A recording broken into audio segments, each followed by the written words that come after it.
நண்பர்கள் அனைவருக்கும் வணக்கம். இந்த வீடியோவில் என்ன பார்க்க போகிறோம்னா விகிதம் மற்றும் விகிதாச்சாரம், ரேஷியோ அண்ட் ப்ரொபோர்ஷன். அதில் இருந்து இந்த சம் பார்க்க போகிறோம். இந்த சம் எப்படி ஈஸியாக போகிறதுன்றத சொல்லித்தரேன். அதுக்கு முன்னாடி நம்ம சேனலை சப்ஸ்கிரைப் பண்ணலன்னா சப்ஸ்கிரைப் பண்ணுங்க.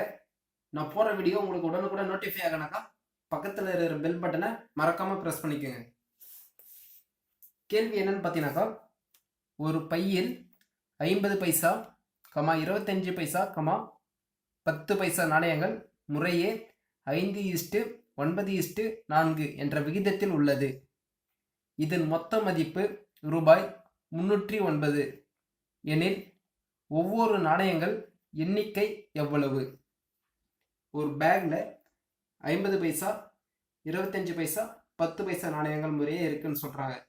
இப்போதைக்கு அந்த பைசாலாம் நம்ம கிட்ட கிடையாது. அது இது போல் கணக்கு இருக்குது, அதுக்காக அது சொல்கிறாங்க. அது என்ன விகிதத்தில் இருக்குன்னு பார்த்தீங்கன்னாக்கா 5:50 பைசா பார்த்தீங்கன்னாக்கா ஒரு இது மொத்தம் ஒரு அமௌண்ட் இருக்கும். அது 100, 200, 300 இருக்குன்னு வச்சுக்கலாம். அதை சிம்பிளிஃபை பண்ணி வரது தான் இந்த ரேஷியோ. ஓகேங்களா? 5:9:4 என்ற விகிதத்தில் உள்ளது. இதன் மொத்த மதிப்பு, அதாவது இந்த 50 பைசா, 25 பைசா, 10 பைசா, இந்த ரேஷியோட மொத்த மதிப்பு எவ்வளோன்னு பார்த்தீங்கன்னாக்கா 309 ரூபா இருக்குன்னு சொல்கிறாங்க அந்த பேக்கில். அது ஒவ்வொன்று நாணயமும் 50 பைசா எவ்வளோ இருக்குன்னு தெரியாது, 25 பைசா எவ்வளோ இருக்குன்னு தெரியாது, 10 பைசா எவ்வளோ இருக்குன்னு தெரியாது. ஆனால் மூணுத்தோட ரேஷியோ கொடுத்துறாங்க. அதை வச்சு கண்டுபிடிப்போம். 50 பைசா ஃபஸ்ட்டு, 25 பைசா செகண்டு, 10 பைசா. அவங்க என்ன ஆர்டரில் கொடுத்துறாங்களோ அதை எடுத்து எழுதிப்போம்.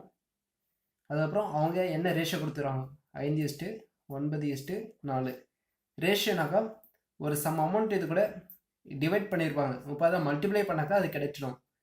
அதனால எக்ஸ் போட்டுக்கிறேன். இங்கே எக்ஸு, இங்கே எக்ஸ். ஏன்னா மூணும் ஒரு காமனான ஒரு வேல்யூவால் கேன்சல் பண்ணியிருப்பாங்க, அடிச்சிருப்பாங்க. அதனால அந்த காமனான வேல்யூ எக்ஸ், அது எனக்கு தெரியாது, அதனால எக்ஸ்ன்னு போட்டுக்கிறேன். இப்போ மொத்த மதிப்பு எவ்வளோன்னு தெரியும், 309 ரூபா. அப்போனாக்கா இது மூணுத்தையும் கூட்டினாலுமே 309 ரூபா வருமா? 50 பைசா நாணயங்கள், 25 பைசா நாணயங்கள், 10 பைசா நாணயங்கள், அதோட ரேஷியோ மொத்தத்தையும் கூட்டினா 309 ரூபா வரணும்ல. அதுக்காக 5x + 9x + 4x = ரூபாய் 309. இது பார்த்தீங்கன்னாக்கா ரூபாயில் இருக்குது. இந்த சைடு எல்லாம் பைசாவில் இருக்குது. இது பைசாவில் இருக்குது, இந்த சைடு ரூபாயில் இருக்குது. நான் மொத்தத்தையும் ரூபாவை மாற்றுறேன். அப்போனாக்கா 100 பைசாக்கள் சேர்ந்தது 1 ரூபா. 100 பைசா = 1 ரூபா. அப்போனாக்கா இந்த 5x வந்து எதுக்கு சொந்தம்னு பார்த்தீங்கன்னாக்கா 50 பைசாவுக்கு சொந்தம். இந்த 5x எதுக்கு சொந்தம் பார்த்தீங்கன்னாக்கா 50 பைசாவுக்கு சொந்தம். அப்போனா எத்தனை 50 பைசா உங்களுக்கு 1 ரூபா ஆகும் பார்த்தீங்கன்னா 2 50 பைசா 1 ரூபாவுமா? அப்போனாக்கா இந்த 5x/2ன்னு போட்டுக்கிறேன். அடுத்து இது வந்து 9x எது சொன்னோம் பார்த்தீங்கன்னா 25 பைசா. 4 25 பைசா 1 ரூபாவா? அப்போனாக்கா 9x / 4 ப்ளஸ் இந்த 4x எது சொன்னோம் பார்த்தீங்கன்னாக்கா 10 பைசாக்கு. அப்போனா 10 பைசா 1 ரூபா. அப்போனாக்கா 4x / 10 = 309. இதெல்லாம் பைசாவாக இருக்குது, அதை நான் ரூபாவை மாற்றியாச்சு. 50 பைசா 2 இருந்தாக்கா 1 ரூபாவை மாறிடும். 25 பைசா 4 இருந்தால் 1 ரூபாவை மாறிடும். இங்கே 10 பைசா 10 இருந்தால் 1 ரூபாவை மாறிடும். அடுத்து காமனாக எல்சிஎம் எடுப்போம். 2, 4, 10.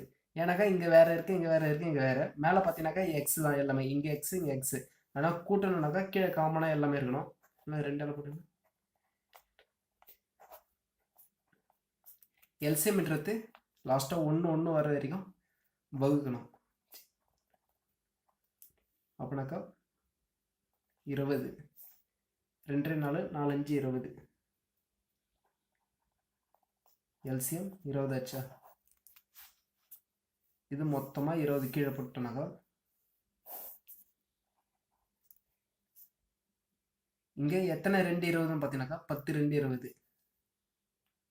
அப்போனாக்கா 5 × 10 எக்ஸ். மேலே மல்டிப்ளை பண்ணிக்கிறோம், கீழே மல்டிப்ளை பண்ணி 20ன்னு போட்டுச்சு, மேலே மல்டிப்ளை பண்ணோம். அதாவது 5x / 2னாக்கா நாங்கள் கீழே 20 மாத்திரனாக்கா இங்கே 10ஆல் பெருக்கணும், அதே வேல்யூ மேலே 10ஆல் பெருக்கணும். ஏன்னாக்கா இது ரெண்டுத்தையும் கேன்சல் பண்ணால் அதோட வேல்யூ மாறாது. அந்த வேல்யூ மாற்றக்கூடாதுன்றதுக்காக தான் கீழே என்ன எதால் பெருக்கிறீங்களோ அதே அமௌண்ட்டை மேலால் பெருக்கணும். ஓகேங்களா? அப்போனா கீழே 10 2 பார்த்தீங்கன்னாக்கா 20னாக்கா, அப்போனா மேலே 10ஆல் பெருக்கினாக்கா 5 × 10 × எக்ஸு ப்ளஸ்ஸு இங்கே 4 இருக்குது, 4 5 20. அப்போனாக்கா 9 × 5 எக்ஸ் ப்ளஸ் இங்கே 10 இருக்குது, 2 10 20. அப்போனா 4 × 2 எக்ஸ் = 309. இது பெருக்கணுன்னாக்கா 50 x plus 9 5 45 x plus 4 2 8 x divided by 20 = 309. இது மொத்தத்தையும் கூட்டினோன்னாக்கா 103 எக்ஸ் = 309 × 20. 103 எக்ஸ் இது ரெண்டுத்தையும் பெருக்கணுன்னாக்கா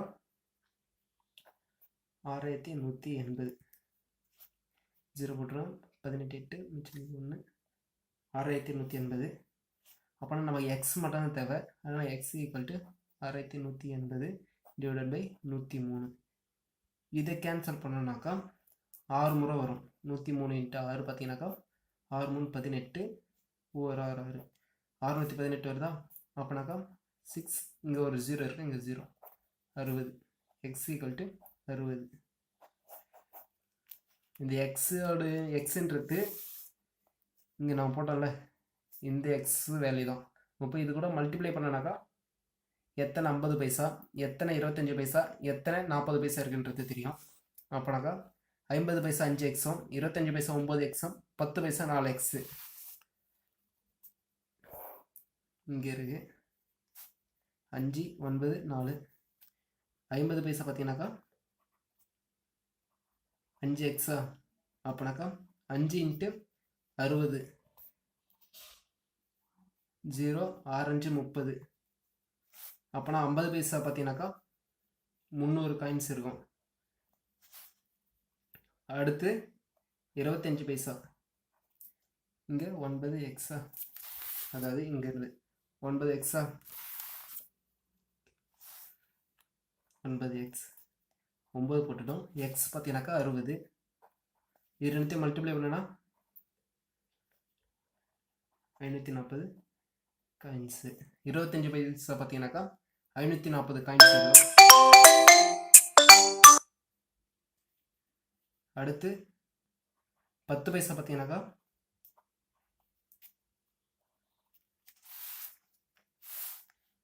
4 எக்ஸ். 10 பைசா 4 எக்ஸு. 4 × எக்ஸ் பார்த்தீங்கன்னாக்கா 60. இது ரெண்டுத்தையும் மல்டிப்ளை பண்ணிங்கனாக்கா 240 காயின்ஸ். அப்போனாக்கா அந்த பேக்கில் பார்த்தீங்கன்னாக்கா 50 பைசா 300 காயின்ஸும், 25 பைசா 540 காயின்ஸும், 10 பைசா 240 காயின்ஸ் இருக்கும். அப்படி மொத்தத்தையும் சேர்த்தீங்கன்னாக்கா எவ்வளோ ரூபாய்ன்னு பார்த்தீங்கன்னாக்கா 309 ரூபா. வீடியோ பிடிச்சிருந்தா ஒரு லைக் பண்ணுங்கள், ஃப்ரெண்ட்ஸுக்கு ஷேர் பண்ணுங்கள். எதாவது டவுட் இருந்தால் கமெண்ட் பாக்ஸில் சொல்லுங்கள். தேங்க்யூ.